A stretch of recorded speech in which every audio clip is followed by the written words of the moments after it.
நீங்க எல்லாம் ஸ்கூல் முடிச்சுட்டு காலேஜ் பத்தின அந்த கனவோடு இங்க வந்திருக்கிறீங்க. 2K கிட்ஸ் உங்களுக்கு அட்வைஸ் பண்ண சுத்தமா பிடிக்காதுன்னு எனக்கு தெரியும்.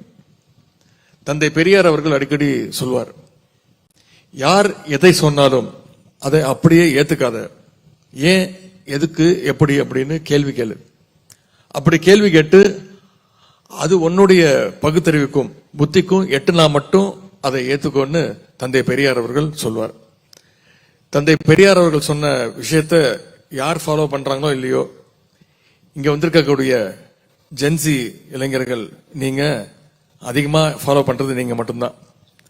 அந்த அளவுக்கு இயல்பிலேயே அறிவும் ஆற்றலையும் பெற்ற உங்களை சந்திக்கிறதுல மிகவும் மகிழ்ச்சியாக இருக்கின்றது.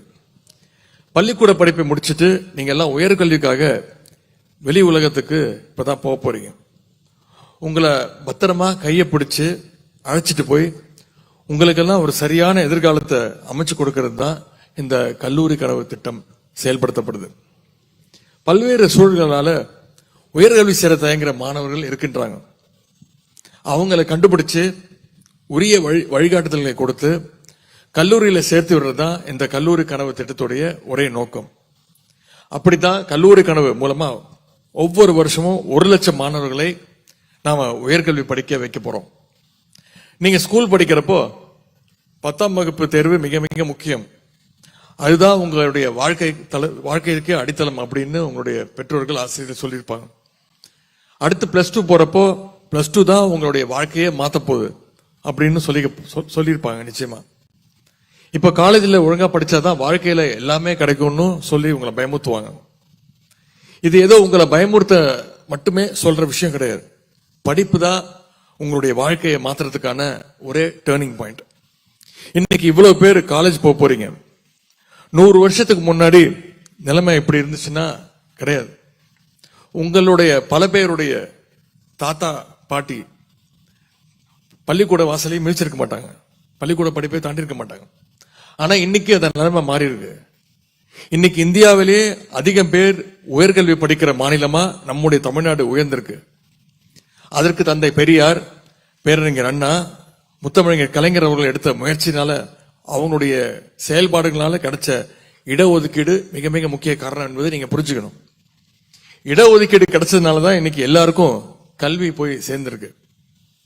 அவங்களுக்கு உதவுறதுக்காக தான் உயர்கல்வியில சேரப்போற முதல் தலைமுறை மாணவர்களுக்கு அரசே அந்த கட்டணத்தை, கல்வி கட்டணத்தை செலுத்தும்னு 17 வருஷத்துக்கு முன்னாடி முத்தமிழர் கலைஞர் அவர்கள் அறிவிச்சாங்க.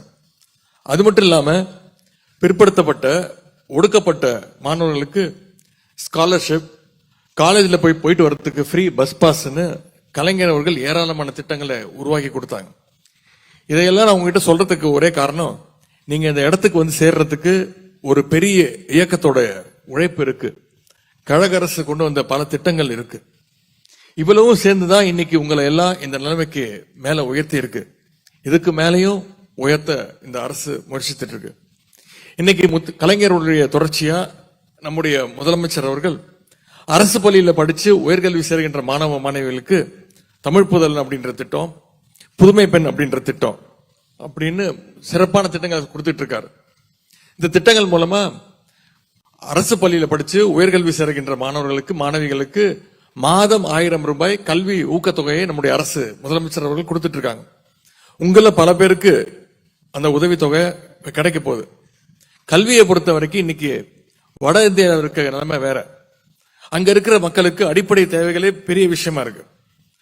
அங்க தமிழ்நாடு மாதிரி எல்லா குழந்தைகளும் பள்ளிகளில் சேர்க்கப்படுறது கிடையாது. ஒருவேளை அவங்க பள்ளி படிப்பை முடிச்சாலும் கல்லூரிகளில் சேர்ற மாணவர்களுடைய சதவீதம் தமிழ்நாடோட கம்பேர் பண்ணீங்கன்னா ரொம்ப ரொம்ப குறைவு. GER சொல்லுவாங்க, கிராஸ் என்ரோல்மெண்ட் ரேஷியோ. அதாவது பள்ளிகள்ல இருந்து உயர்கல்வியில காலேஜ் போய் சேருகின்ற மாணவர்களுடைய பெர்சன்டேஜ் தமிழ்நாட்டில் GER எவ்வளவுன்னு பாத்தீங்கன்னா இன்னைக்கு 52%, 52%. ஆனா ஒட்டுமொத்த இந்தியாவுடைய ஆவரேஜ் பர்சன்டேஜ் எடுத்து பாத்தீங்கன்னா வெறும் 29% தான். தமிழ்நாட்டோட இந்த வளர்ச்சியை இந்தியாவில் இருக்கக்கூடிய பிற மாநிலங்கள் அடையணும்னா இன்னும் 10-15 வருஷம். அந்த அளவுக்கு தமிழ்நாடு கல்வி வளர்ச்சியில சிறப்பா முன்னேற்றம் அடைஞ்சிருக்கு. செய்திகளை உடனுக்குடன் தெரிந்து கொள்ள கீழ்க்கண்ட கேபிள் மற்றும் டிடிஎச் நெட்வொர்க்குகளில் எம்நாடு செய்தி தொலைக்காட்சியை காணுங்கள். பாதகம் செய்பவரை கண்டால் நாம் பயம் கொள்ளலாகாது பாப்பா. மோதி மிதித்துவிடு பாப்பா, அவர் முகத்தில் உமிழ்ந்துவிடு பாப்பா. அண்மை செய்திகளை உடனுக்குடன் தெரிந்து கொள்ள இணைந்திருங்கள் எம்நாடு தொலைக்காட்சியுடன்.